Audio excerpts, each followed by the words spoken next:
Blood on marble steps, screams echoing through temple halls, and a virgin buried alive while Rome's most powerful priests watched in silence. What you're about to discover will shatter every romanticized image you hold of ancient Rome. Behind the gleaming temples and marble forums existed rituals so disturbing that modern historians still struggle to explain them. These weren't myths or legends. They were documented ceremonies performed by Rome's most sacred religious order, sanctioned by the state and witnessed by thousands. Before we descend into the darkest corners of Roman religion, make sure you're subscribed because what follows will challenge everything you thought you knew about ancient civilization. Smash that like button if you've ever questioned how much brutality religion has justified throughout history. Comment below which ritual shocks you most because trust me, there are several. The evidence comes from multiple sources. Livy, Plutarch, Dionysius of Halicarnassus, and Pliny the Elder all documented these practices within centuries of their occurrence. Archaeological discoveries have confirmed locations and artifacts mentioned in ancient texts. Modern scholars have spent decades analyzing these accounts, separating religious propaganda from actual practice. And the reality is somehow both less sensational and far more disturbing than popular imagination suggests. Rome rises from 7 hills beside the Tiber River. Temples dominate every neighborhood, gods watch from every corner. Yet among all Rome's deities, one group of priestesses holds unique power and faces unique dangers. They are the Vestal Virgins, 6 women chosen as children to serve Vesta, goddess of the hearth and home. Their sacred duty is maintaining Rome's eternal flame, the fire that symbolizes the city's survival. If the flame dies, Rome itself is doomed. The responsibility is absolute. The consequences for failure are unthinkable. Picture a girl, perhaps 6 years old, maybe as old as 10. She's selected from Rome's patrician families, examined for physical perfection. No blemishes, no defects, both parents must be living. She's led to the forum, to the circular temple of Vesta, where the Pontifex Maximus, Rome's chief priest, performs the ceremony. He grasps her hand and speaks the ancient formula. I take you to be a Vestal priestess to perform the sacred rites according to law. In that moment, her childhood ends. She belongs to Vesta now. For the next 30 years, she will live in the house of the Vestals, maintain the sacred flame, and above all else, remain virgin. The penalty for breaking her vow is death, not execution, something far worse. The Vestals occupied a unique position in Roman society. They were the only women who could own property, make wills, and testify in court without a male guardian. They sat in reserved seats at public games. When they walked the streets, even consuls made way. A condemned criminal who happened to encounter a Vestal on his way to execution would be pardoned immediately. Their power was immense. Their restrictions were absolute. They could not marry. They could not engage in any sexual activity. They could not leave Rome. For 3 decades, they lived in a state between childhood and womanhood, neither fully human nor quite divine, serving as living symbols of Rome's purity and destiny. Inside the house of the Vestals, life followed rigid routine. Rising before dawn, they tended the eternal flame, adding wood, ensuring it never dimmed. They prepared sacred salt cake, mixing grain with salt using ancient methods unchanged for centuries. They participated in numerous festivals throughout the year, each requiring specific rituals performed with absolute precision. Any mistake could bring divine wrath upon Rome. The pressure was relentless. 6 women carried the spiritual safety of an empire on their shoulders. And if one of them broke her vow of chastity, the consequences would be catastrophic not just for her, but potentially for all Rome. Roman religion operated on contractual principles. Humans performed rituals correctly and gods provided protection in return. If rituals failed or vows were broken, divine favor was withdrawn. Disasters would follow: military defeats, plagues, famines, earthquakes. When such calamities struck, Romans searched for religious explanations. Had someone offended the gods? Had sacred vows been violated? And when suspicion fell on a Vestal virgin, the entire city held its breath. The first recorded case dates to 483 BCE. Oppia, a Vestal virgin, was accused of breaking her vow. The details of the accusation are lost to history. Perhaps she was seen with a man. Perhaps pregnancy became evident. Perhaps political enemies fabricated charges to destabilize rivals. Ancient sources don't specify. What they do record is the punishment. She was tried before the Pontifical College, Rome's senior priests. Found guilty, she was sentenced to the traditional penalty for unchaste Vestals. She would be buried alive. Let that sink in for a moment. Buried alive, not executed quickly, not beheaded or poisoned. Entombed underground while still breathing, sealed in darkness, left to suffocate or starve. The Romans called it being buried with a small amount of food and water, as if that made it merciful. In reality, it was one of the cruelest deaths imaginable, designed to satisfy religious law without technically shedding the blood of a sacred priestess. Because Vestals were consecrated to the goddess, their blood could not be spilled. So Rome found a loophole. They would kill her without killing her. They would let the earth do it. The ritual followed precise steps, each more horrifying than the last. On the appointed day, the condemned Vestal was placed in a closed litter, covered so no one could see her face. The litter was carried through the streets of Rome in complete silence. No one spoke, no one wept. To acknowledge her was to acknowledge Rome's failure. She was already dead in the eyes of the state, a ghost being transported to her final resting place. The procession moved slowly through the Forum, past the temples she had served, toward the Colline Gate on Rome's northeastern edge. Just beyond the city walls lay the campus Celeratus, the evil field. Here, a small underground chamber had been prepared. Ancient sources describe it as barely large enough for a bed. Inside, Romans placed a lamp, a small amount of bread, water, milk, and oil, not enough to sustain life for long, just enough to satisfy the legal fiction that she was not being executed, merely enclosed. The Vestal was led down into this chamber.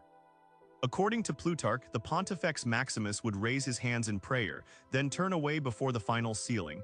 He could not watch. To witness would implicate him in her death.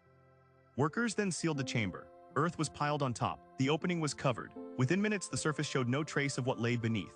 And below, in absolute darkness, a woman who had dedicated her life to Rome's gods faced the slowest, most terrifying death the state could devise. How long did it take? Hours? Days? Ancient sources don't say.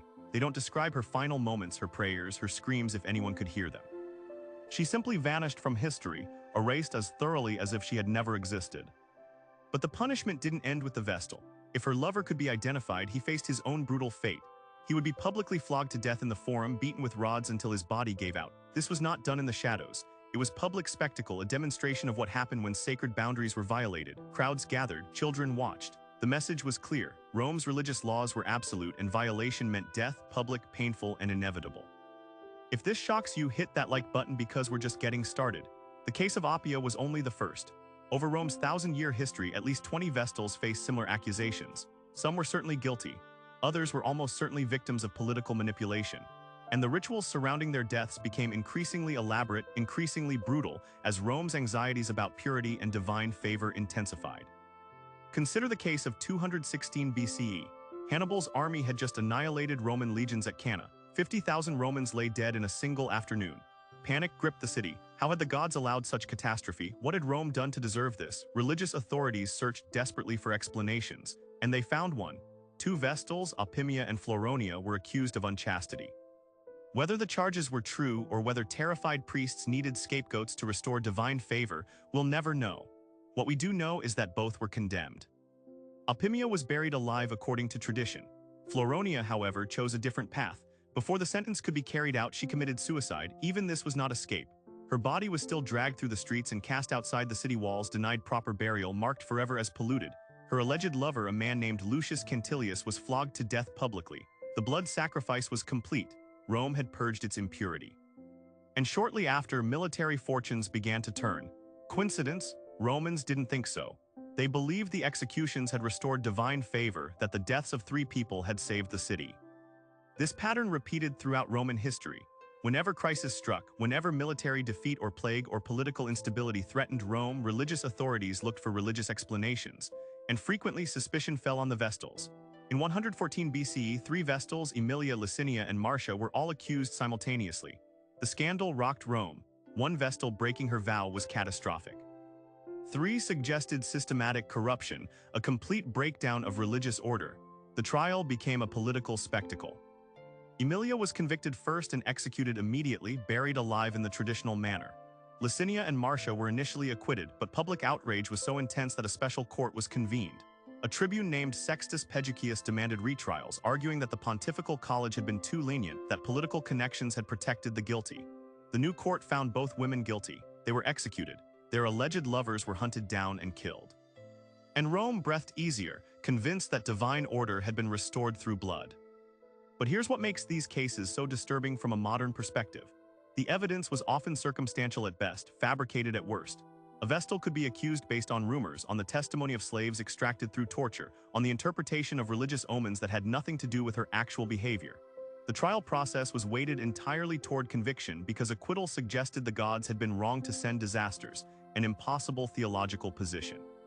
Once accused, a Vestal had almost no chance of survival. The psychological torture was as brutal as the physical. Imagine being a Vestal, perhaps 20 years old, having served faithfully since childhood. One day you're accused. Maybe you glanced at a man too long. Maybe a political enemy wants to destroy your family. Maybe priests need a scapegoat for military defeat. You're arrested, confined, put on trial before men who have already decided your guilt. You know the penalty. You've seen the campus Celeratus. You know what awaits you in that underground chamber, and there's nothing you can do. No appeal, no escape, just the certainty of being buried alive. Some Vestals attempted to prove their innocence through divine intervention. In 143 BCE, a Vestal named Tuccia was accused of unchastity. According to legend, she prayed to Vesta and then carried water from the Tiber River to the temple in a sieve, a clay strainer that should have leaked immediately. The water remained, proving her innocence through miracle. The story is almost certainly myth, a later invention to demonstrate divine protection of the innocent. But its existence reveals Roman anxieties. They knew false accusations happened. They knew innocent women died. And they needed to believe the gods would protect the truly pure, even as the legal system offered no such protection. The rituals surrounding Vestal executions served multiple purposes. First, they satisfied religious law without technically violating the prohibition against shedding a consecrated person's blood. Second, they demonstrated state power, showing that even Rome's most privileged women were subject to absolute authority. Third, they provided psychological release for a population traumatized by war or disaster, channeling fear and anger into ritualized violence. And fourth, they reinforced gender control, reminding all women that sexual autonomy, even for those with significant power, remained forbidden and punishable by death. Modern historians have debated how many Vestals were actually executed versus how many cases were recorded as warnings or propaganda. The ancient sources list approximately 20 cases over 1,000 years. Some scholars argue the actual number was higher, with many cases unrecorded. Others suggest the number was lower, with some accounts being duplications or inventions. What's undeniable is that the threat was real, constant, and terrifying.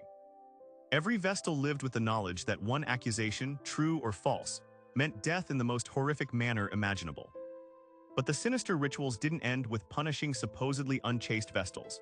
The priests of Rome performed other ceremonies involving virgins, rituals designed to secure divine favor through the sacrifice of innocents.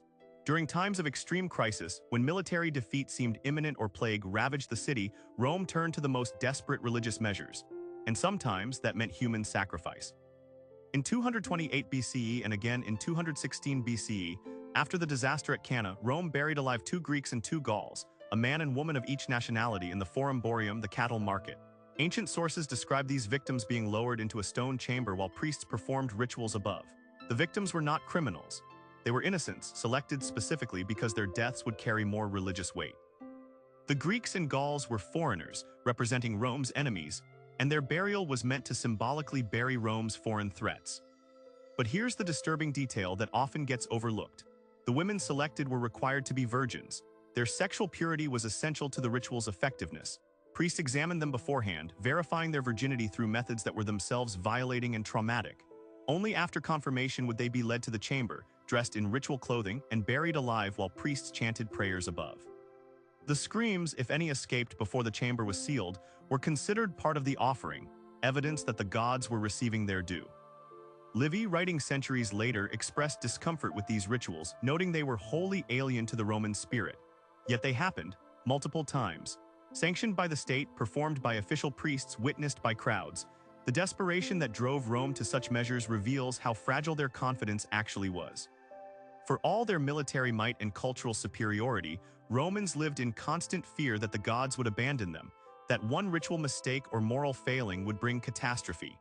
And when catastrophe came, they turned to the most extreme measures imaginable, including the ritual murder of innocent virgins. Theological justification was straightforward. Virgins represented purity, potential, and untapped power. Their deaths, therefore, carried maximum religious value. A virgin's life force offered to the gods could turn divine wrath into divine favor. The logic was transactional. Rome gave the gods something precious, and in return the gods would grant victory, health, and prosperity. That the something precious was a terrified young woman buried alive was simply the cost of maintaining cosmic order. Other rituals involving virgins were less overtly violent but no less disturbing. During the festival of Bona Dea, the good goddess, held each December, only women were allowed to participate. The ceremony took place in the house of a senior magistrate, and all men, including the magistrate himself, had to leave.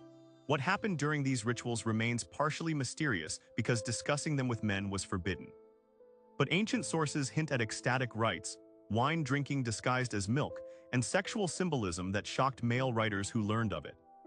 The priestesses who led these ceremonies had significant power, but they also faced scrutiny. Any suggestion of impropriety could lead to prosecution. In 62 BCE, a young patrician named Publius Clodius Pulcher disguised himself as a woman and infiltrated the Bona Dea festival, allegedly to seduce Julius Caesar's wife. The scandal was enormous. The sacred rites had been polluted by male presence. The priestesses who had failed to detect him faced accusations of negligence. The entire ceremony had to be repeated with additional purification rituals. Clodius himself was prosecuted, though he was eventually acquitted through bribery and political connections. The incident reveals how precarious the position of female religious officials actually was. They wielded significant ritual authority, but that authority depended entirely on maintaining impossible standards of purity and vigilance. One mistake, one moment of inattention, and they could face disgrace, prosecution, or worse. The rituals empowered them, but the same rituals trapped them in systems of control that made their lives perpetually precarious. Another disturbing practice involved the October horse. Each year on October 15th, a chariot race was held in the Campus Martius. The right-hand horse of the winning chariot was sacrificed to Mars, god of war. Its head was cut off and decorated with bread, then two neighborhoods would fight over possession of the head, believing it brought good fortune. Meanwhile, the horse's tail was rushed to the Regia, the king's house, so that blood could drip onto the sacred hearth. The blood was then preserved and mixed with other substances by the Vestals, who used it in purification rituals throughout the year. The Vestals, therefore, were not just passive keepers of flame. They were active participants in blood rituals, handling sacrificial remains, preparing sacred substances from animal parts, and performing ceremonies that involved death and blood. The contrast between their required virginity and their intimate involvement with sacrifice and death reveals the complex, often contradictory nature of Roman religion. Purity and pollution, life and death, virginity and blood, all intertwined in rituals that modern minds struggle to comprehend.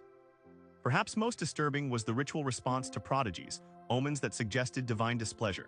When unusual events occurred, earthquakes, deformed births, strange weather, Rome's priests would consult the Sibylline books, ancient prophecies kept under guard and consulted only in crisis. Sometimes these books prescribed human sacrifice. In 97 BCE, after a series of bad omens, the books were consulted and reportedly demanded the burial of living victims. The Senate complied. How many died and under what circumstances, the sources don't fully specify. But the pattern is clear. When Romans believed the gods demanded blood, they provided it. The psychological impact on the Vestals themselves is almost impossible to imagine. From childhood, they were taught that Rome's survival depended on their perfect obedience, their absolute chastity, their flawless performance of ritual. They lived in luxury, yes, with servants and wealth and public honor. But they also lived in a prison of expectations, knowing that one accusation, true or false, meant death in the most horrific manner imaginable. They participated in blood rituals, handled sacrificial remains, and witnessed executions, all while maintaining the appearance of serene purity. Some Vestals served their full 30 years and retired to live as they chose, finally free to marry if they wished. But ancient sources note that few chose to marry. After 3 decades of conditioning, after years of being told their virginity was sacred and essential, after witnessing what happened to those accused of breaking their vows, many couldn't imagine a different life. They remained in the house of the Vestals, continuing to serve because it was the only existence they knew. The decline of the Vestal order came gradually. As Christianity spread through the Roman Empire, traditional pagan practices faced increasing criticism. Christian writers condemned the Vestals as pagan relics, their rituals as demonic, their executions as barbaric. In 382 CE, the Christian Emperor Gratian withdrew state funding from the Vestals. In 394 CE, Emperor Theodosius I officially banned all pagan rituals. The eternal flame was extinguished after burning for over 1,000 years. The Vestals were disbanded. The house of the Vestals was abandoned, eventually converted to other uses. And with their disappearance, the rituals ended. No more virgins buried alive for breaking vows. No more human sacrifices to appease angry gods. No more blood rituals performed by consecrated priestesses. Christianity brought its own problems, its own violence, its own methods of controlling women's sexuality. But the specific horrors of the Vestal system, the state-sanctioned ritual murder of women accused of sexual activity, finally ended. Modern archaeology has uncovered the House of the Vestals in the Roman Forum. Tourists walk through it daily, photographing the ruins, reading placards about daily life. Most never learn about the campus cellaratus, about the underground chambers where women suffocated in darkness. Most never hear about the blood rituals, the human sacrifices, the desperate measures Romans took to maintain divine favor. The sanitized version of history presents Rome as a civilization of laws, engineering, and philosophy. The darker truth involves ritual violence, religious terror, and the systematic control of women's bodies through the threat of death. So what do we take from this? The story of the Vestals and the sinister rituals performed on virgins reveals uncomfortable truths about how societies use religion to maintain control. The rituals weren't random cruelty. They served purposes, reinforcing gender hierarchies, channeling social anxiety, demonstrating state power, and providing psychological release through ritualized violence. The victims were real women, girls taken from their families, raised in isolation and killed when they failed to meet impossible standards or when political circumstances demanded scapegoats. How much of what we know is accurate? Ancient sources are problematic. Livy, Plutarch, and others wrote with their own biases, their own political and moral agendas. Some details may be exaggerated, some cases may be invented or duplicated, but the core reality is undeniable. Rome did maintain an order of virgin priestesses. Those priestesses did face execution for breaking chastity vows. The method of execution was burial alive. And during times of crisis, Rome did perform human sacrifices, including the ritual killing of virgins. These aren't myths. They're documented historical practices that continued for centuries. The Vestals left no writings of their own. We have no first-person accounts of what it felt like to live under such conditions, to maintain the eternal flame, to know that one accusation meant death. We only have the accounts of men, priests, and historians who observed from outside, who documented the rituals but never experienced them. The women's voices are lost, silenced by history as thoroughly as they were silenced by burial. Think about what they endured, taken as children, trained in rituals, forbidden normal life. Granted power but only within impossibly narrow boundaries, watched constantly, judged perpetually. And always the knowledge that the earth waited, that a chamber beneath the campus cellar radis could become their tomb if anyone accused them, if any priest decided they had failed. That's not honor, that's not privilege. That's a lifetime of psychological torture, punctuated by the very real possibility of being buried alive. Their story is a reminder that history's monuments, the temples and forums and triumphal arches, were built on foundations of violence and control. The marble gleamed because thousands of slaves quarried and carried it. The temples stood because virgins maintained eternal flames under threat of death. The empire expanded because soldiers believed the gods favored Rome, a belief maintained through blood sacrifice and ritual murder. Every aspect of Roman glory rested on systems of oppression that we're only beginning to fully acknowledge. If this story left you questioning the civilizations we celebrate, subscribe. We uncover the uncomfortable truths that textbooks sanitize and tourist guides ignore. Hit the bell because next we'll examine the darker side of gladiatorial games, the rituals performed before combat, and the religious significance of blood spilled in the arena. Tell us in the comments what shocks you most. The burial of living Vestals, the human sacrifices during crisis, or the realization that these practices continued for centuries with full state approval. Drop your thoughts below. Until next time, remember, history's greatest civilizations often achieved their glory through methods we'd now consider monstrous. The question isn't whether they were barbaric, it's why we still celebrate them without acknowledging what that celebration really means.